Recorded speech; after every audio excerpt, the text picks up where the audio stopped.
샬롬, 주님의 이름으로 아침 인사를 드립니다. 오늘부터는 레위기 말씀을 요약 강의 큐티로 나누고자 합니다. 레위기는 히브리어로 바이크라라고 합니다. 바이크라. 뜻은 그리고 하나님께서 부르셨다입니다. 그리고 하나님께서 부르셨다.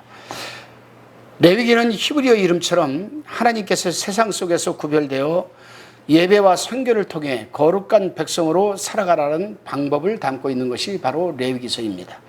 또한 모세오경 전체에서 봤을 때 레위기는 하나님께서 이스라엘 백성이 시내산에 도착할 때부터 떠날 때까지 있었던 일들이 기록한 내용으로 거룩한 백성의 매뉴얼이라고 볼 수가 있습니다. 레위기는 5대 제사를 소개하며 시작합니다. 먼저 1장은 번제에 관한 내용을 담고 있습니다. 본문 3절에 보게 되면 그 예물이 소위 번제이면 흠없는 수컷으로 회막문에서 여호와 앞에 연락하시도록 드릴지니라 라고 기록하고 있습니다. 번제물은 소나 양으로 흠없는 수컷이어야 했습니다. 본문 3절에서 9절까지는 소의 번제를 소개하고 있고 10절에서 13절에서는 양이나 염소의 번제를, 마지막으로 14절에서 17절에서는 새의 번제를 소개합니다. 번제 제물로 드리는 동물이 각자 다른 이유는 신분과 경제력에 따라 드릴 수 있기 때문입니다.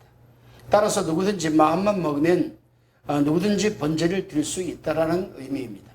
그리고 중요한 사실은 어떤 제물로 드려도 그 효력은 동일하다는 사실입니다. 이어 좀 더 구체적으로 흠없는 제물로 드려야 하는 두 가지 이유를 기록하고 있습니다. 본문 3절 하반절에 보면은 여호와 앞에 연락하시도록 드릴지니라라고 기록하고 있습니다. 첫째로 번제는 사람이 아니라 하나님께서 기쁘시게 받으시도록 드려야 합니다. 그래서 진심으로 최선의 것으로 드려야 하는 것입니다. 다시 4절에 보게 되면은 그가 번제물이 머리에 안수할지니 그리하면 연락되어 그를 위하여 속죄가 될 것이라고 하였습니다. 둘째로 여기서 그가 3번 나옵니다. 그는 제물을 바치는 자를 가리키는 것이죠. 제물을 바치는 자가 머리에 안수합니다. 안수한다는 의미는 짐승의 머리 위에 손을 얹어 자신의 죄가 짐승에게 전가되는 것을 뜻합니다. 그렇습니다, 여러분. 죄로 인해 죽을 수밖에 없는 죄인 대신 그 제물이 죽음으로 그가 속함을 받는 것입니다. 그런데 주목해야 할 사실이 있습니다. 번제 제물은 제물 바치는 자와 동일시된다는 점입니다. 번제 제물이 흠없는 수컷으로 가장 좋은 동물로 드려야 하는 이유가 바로 여기에 있는 것입니다. 자신의 값을 치른다는 마음으로 준비해야 됩니다. 왜냐하면 동일시되기 때문입니다. 번제의 목적은 속죄에 있습니다. 속죄를 뜻하는 히브리어 키페르, 속죄라는 뜻인데 이 키페르는 몸값을 지불한다는 뜻입니다. 번제 제물로 쓰이는 흠없는 수컷은 자신의 몸값을 치르는 것이어야 합니다. 그렇습니다, 여러분. 그 무엇과도 바꿀 수 없는 목숨을 대신하는 몸값을 치르는 심정으로 준비해야 하는 것이 바로 번제 제물입니다. 자신의 목숨과 동일시하여 드리는 심정으로 드렸던 것이 바로 번제 제물이었던 것입니다. 이제 5절에서 9절에서는 좀 더 구체적으로 값을 지불한 번제 제물에 어떻게 드리는지를 소개합니다. 5절에서 9절입니다.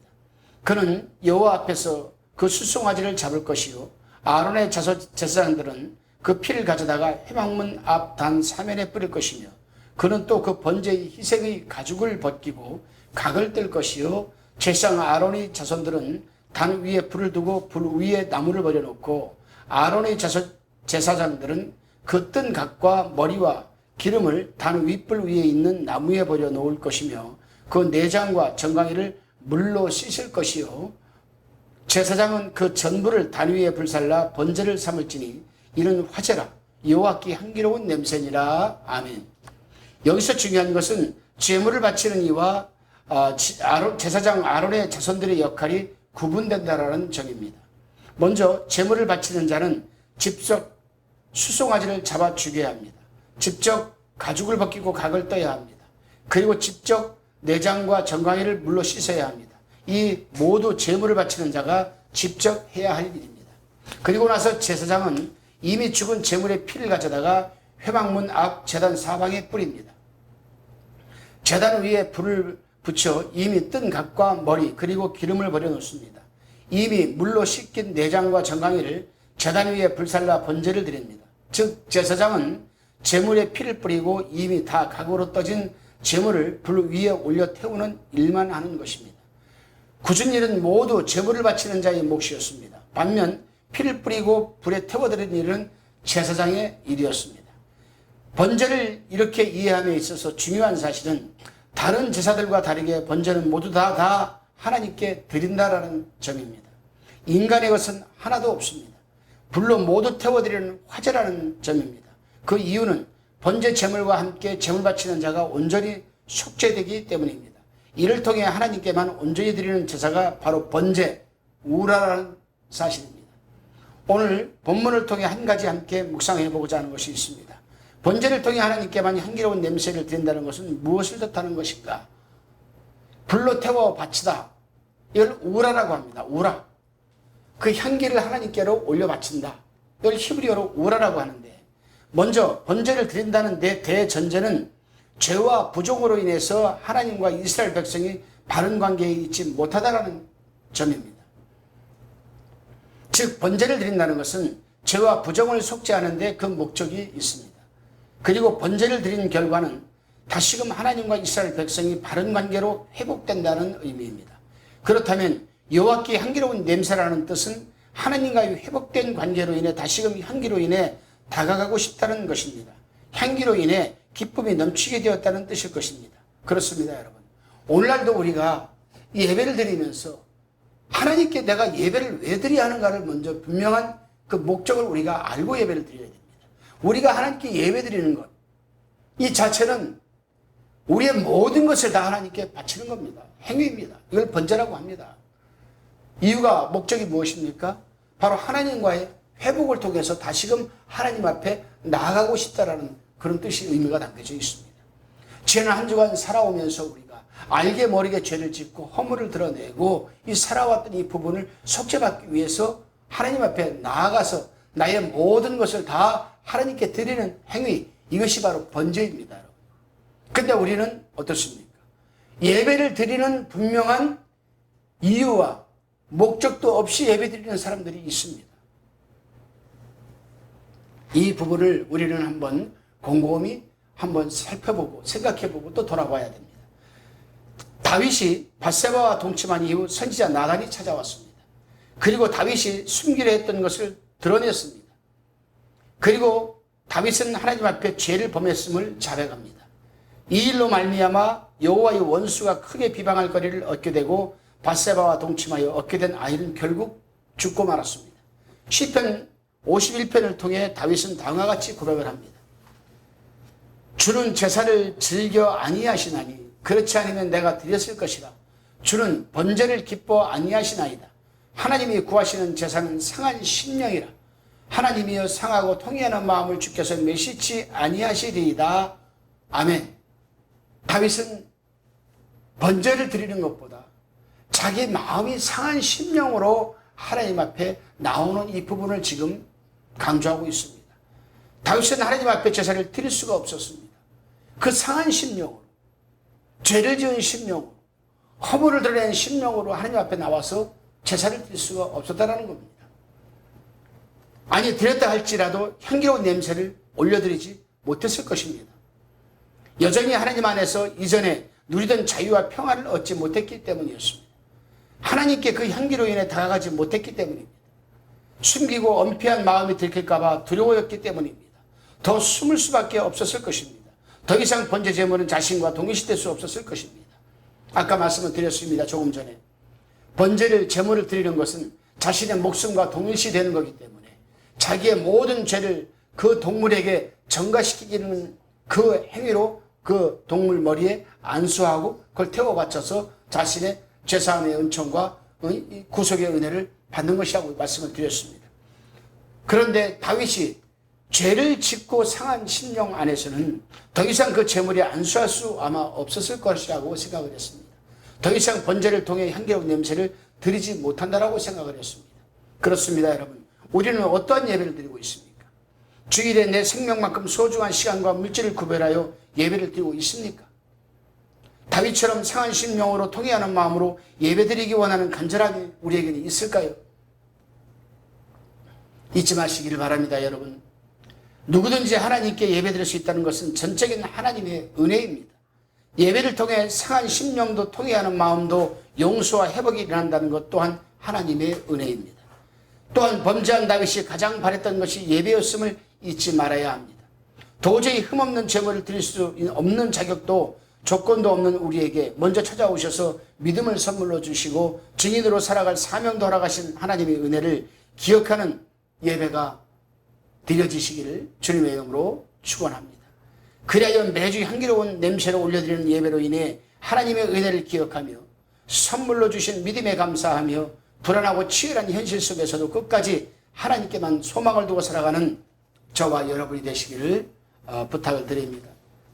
기도하시겠습니다. 주님, 살아있는 예배를 드리게 하옵소서. 준비된 예배를 드리게 하옵소서. 형식적이거나 습관적으로나 풍습적으로 또한 기계적으로 예배드리지 말게 도와주시고 진정성 있게 깊이 있는 하나님이 기뻐하는 온전한 번제적 산 거룩한 예배를 드리게 하옵소서. 그리고 한평생 그러한 예배자로 살아가게 하옵소서. 흠없는 예배로 향기로운 냄새를 드리게 살아가게 하옵소서. 예수 그리스도 이름으로 감사하며 기도드리옵나이다. 아멘.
화평방송 구독, 좋아요 부탁드립니다. 감사합니다.